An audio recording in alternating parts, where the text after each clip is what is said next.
दोस्तों, दुनिया में वो कौन सी ऐसी चीज़ है जिसकी ताकत सबसे ज़्यादा है? पैसा। पैसे की ताकत से बढ़कर और क्या है? आप सोचते होंगे कि पॉलिटिशियंस पावरफुल हैं, सेलिब्रिटीज़ पावरफुल हैं, बिजनेसमैन पावरफुल हैं, मगर असलियत में पावरफुल वही है जिसके पास ज़्यादा पैसा है। और किसी कंट्री की भी अगर हम बात करें तो वो कंट्री ज़्यादा पावरफुल है जिसके पास ज़्यादा पैसा है, या फिर यूँ कहें कि जिस कंट्री की करेंसी में ज़्यादा पावर है वही कंट्री सही मायने में पावरफुल है। आज हम बात करने जा रहे हैं 5 ऐसे देशों की जिनकी करेंसी की इंटरनेशनल मार्केट में सबसे ज़्यादा वैल्यू है। Number 5, pound sterling. United kingdom की ऑफिशियल करेंसी पाउंड स्टर्लिंग दुनिया की 5वीं सबसे स्ट्रॉन्ग करेंसी है, या द ग्रेट ब्रिटिश पाउंड को कई बार दुनिया की सबसे स्ट्रॉन्ग करेंसी भी समझा जाता है, मगर ऐसा सिर्फ इसलिए क्योंकि ये दुनिया की सबसे पुरानी मुद्रा है जो अब तक इस्तेमाल की जाती है। बात करें अगर इसकी यूज़ की तो इंटरनेशनल फॉरेन एक्सचेंज मार्केट में इसका डेली 12.8% का यूज़ है, जो इसको 4th मोस्ट ट्रेडेड करेंसी बना देती है। और हमारी टॉप 5 की लिस्ट में तो ये सबसे ज़्यादा यूज़ होने वाली करेंसी है ही।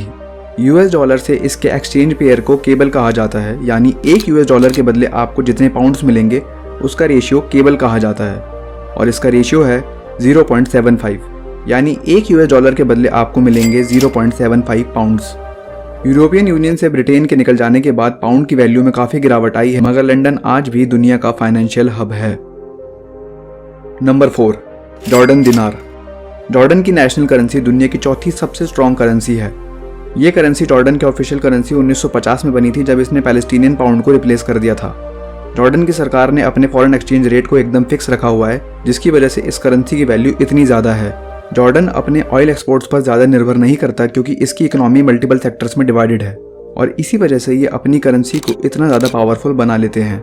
एक US डॉलर को अगर आप जॉर्डन दिनार से एक्सचेंज करना चाहें तो वो वैल्यू होगी 0.71, यानी कि एक डॉलर के बदले आपको मिलेंगे 0.71 दिनार।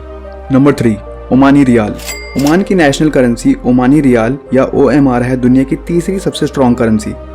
OMR आम करेंसी से थोड़ी अलग इसलिए है क्योंकि जैसे सभी करेंसीज में बंटवारा 100 के भाग करके होता है, जैसे कि 100 सेंट्स बनते हैं 1 डॉलर, 100 पैसे बनते हैं 1 रुपये, उसी तरह OMR के केस में वो नंबर है 1000, यानी एक ओमानी रियाल होता है 1000 पैसा। ओमानी रियाल की सक्सेस का केवल एक ही कारण है, और वो है इनके ह्यूमंगस ऑयल एक्सपोर्ट्स, जिसकी वजह से इनकी इकोनॉमी इतनी धनवान हो गई है कि इन्होंने ओमानी रियाल को दुनिया की तीसरी सबसे स्ट्रॉन्ग करेंसी बना दिया। बात करें US डॉलर से इसके एक्सचेंज की तो वो है 0.38, यानी एक डॉलर के बदले आपको मिलेंगे 0.38 ओमानी रियाल। नंबर 2, बहरीन दिनार। दुनिया की दूसरी सबसे स्ट्रॉन्ग करेंसी है बहरीन दिनार या BHD। रियाल की तरह बहरीन दिनार को भी 1000 स्मॉल करेंसी यूनिट्स में बांटा जाता है, जिसमें एक दिनार की वैल्यू होती है 1000 फिल्स। एक गल्फ कंट्री होने की वजह से बहरीन भी अपने ऑयल एक्सपोर्ट्स पर हैवीली रिलाई करता है। बहुत सारे हिंदुस्तानी जो गल्फ जाकर काम करते हैं वो भी ज़्यादातर बहरीन जाते हैं, और शायद इसीलिए बहरीन दिनार और रुपए के ट्रांजैक्शन इंटरनेशनल फॉरेन एक्सचेंज में इतना ज़्यादा है। बात करें अगर इसकी वैल्यू की तो एक डॉलर के बदले आपको खर्च करने के लिए मिलते हैं 0.38 बहरीन दिनार। नंबर 1, कुवैती दिनार। दुनिया की सबसे स्ट्रॉन्ग करेंसी माने जाने वाली कुवैती दिनार मार्केट में आई थी 1960 में, और तब इसकी वैल्यू 1 पाउंड के बराबर होती थी। सऊदी अरेबिया और इराक के बीच इस छोटे से देश के पास है दुनिया के कुछ सबसे बड़े ऑयल रिजर्व्स, जिनके एक्सपोर्ट से ये खूब पैसा कमाते हैं। बहुत सारे दुनिया के लोग, जिनमें हिंदुस्तानी भी शामिल हैं, काम करने के लिए कुवैत जाते हैं क्योंकि वहाँ काम करने के लिए आपको कोई भी टैक्स नहीं देना होता। इसलिए मार्केट में इसकी एक्सचेंज वैल्यू भी ज़्यादा है और डिमांड भी। एक US डॉलर के बदले आपको 0.30 कुवैती दिनार मिल जाते हैं। दोस्तों, ये थी दुनिया की 5 सबसे स्ट्रॉन्ग करेंसीज जिनकी value international foreign exchange market में सबसे ज़्यादा है। पर अगर आपने गौर किया हो तो आपने देखा होगा कि इस लिस्ट में गल्फ कंट्रीज़ अपने ऑयल एक्सपोर्ट्स की वजह से सबसे ऊपर हैं। लेकिन अब तो इलेक्ट्रॉनिक व्हीकल्स बहुत तेज़ी से मार्केट में पकड़ जमा रहे हैं, और इलेक्ट्रिसिटी भी एक रिन्यूएबल और सस्टेनेबल सोर्स ऑफ एनर्जी है ऑयल के कंपैरिजन में। तो क्या आपको लगता है कि भविष्य में भी ये देश इतने ही अमीर रह पाएंगे?